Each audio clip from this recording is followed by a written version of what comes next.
welcome to another Kayla's Rainbow video. This is the third Christmas video I'm doing this year. I am so lucky to have my grandma Jen here for my second video. And today we are doing another Dollar Tree craft, and we're doing a Christmas wreath, and we found these in the garden section, so look there if you're trying to figure out how to do this. If you are a new viewer, please make sure to subscribe and like, and if you're an old viewer, thank you so much for coming back. And please make sure to come back every Friday, because every Friday I do a new video, so make sure to check that out. And you're only going to need a few things. Ribbon to tie up the wreath so you can hang it. Pine cones, they look like this. Of course, our hot glue guns here, and some scissors to cut the ribbons. We have the mini ones that come in a 15-pack, medium ones, and they're in a 12-pack.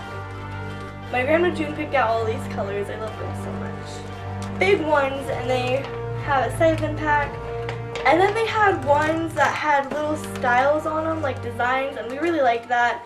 So we got one of these, even though they come in a 5-pack. We got 3 of the mini sizes, 3 of the medium sizes, and 3 of the big sizes. And then we only got one of these because we want to try out the styles. I think without further ado, let's get gluing.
So thank you guys so much for watching. I hope you guys super enjoyed. Please make sure to give this video a thumbs up and share it if you would like to show other people. And have a great day and happy holidays.